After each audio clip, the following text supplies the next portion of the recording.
जुगिबिলৰ কাষতে চাহ বাগান আছে। ইমান সুন্দৰ পৰিৱেশৰ এটি চাহ বাগান। তো আপোনালোকে আহিব, আবেলি আহিব পাৰি ইয়াত ৱাকিং কৰিবলৈ। ইয়াত जुगिबिल বিলখন চাওক কিমান ডাঙৰ। ইয়াত মাছ আছে। এক প্ৰাকৃতিক নান্দনিক পৰিৱেশ।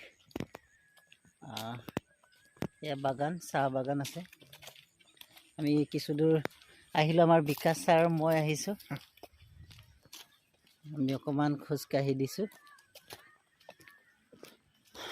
ইয়াত বিভিন্ন ধৰণৰ পৰিভ্ৰমী চৰাইবোৰ আহে। এতিয়া কিছুদিনৰ পাছতে আৰু আহিব চৰাই।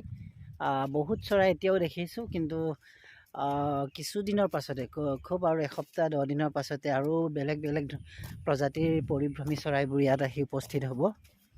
তো আপোনালোকো আহিব। जुगिबिलो কয় আমাৰ जुগিবাৰী, বিশেষ আমাৰ খুমটাই সমষ্টিত।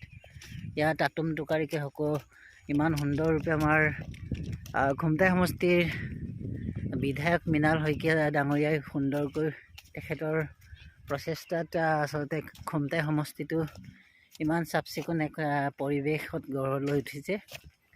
এই চেগতে তেখেতলৈ ধন্যবাদ জনাইছোঁ আৰু চেষ্টা কৰক।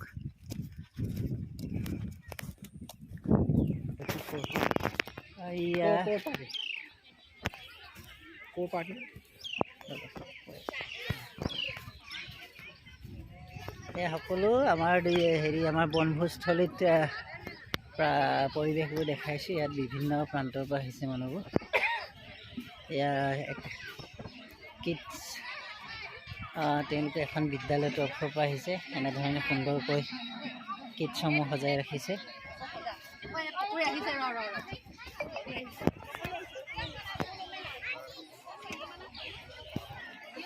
এখন বিদ্যালয়ৰ পৰা আহিছে। এয়া বিদ্যালয়ৰ তেওঁলোকৰ ছাত্ৰ ছাত্ৰীসমূহ আহিছে।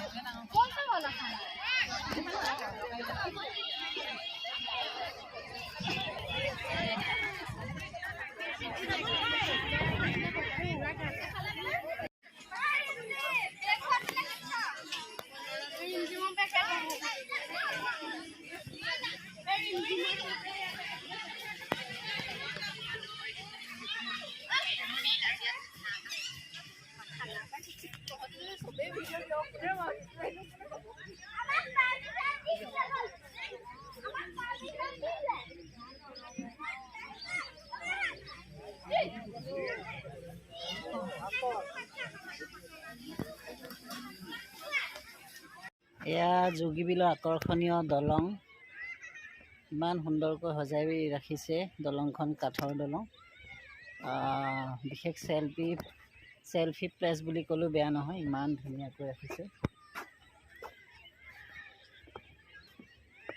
সৌফালে বিভিন্ন ধৰণৰ প্ৰজাতিৰ চৰাই আছে, আপোনালোকে আহিলে দেখা পাব।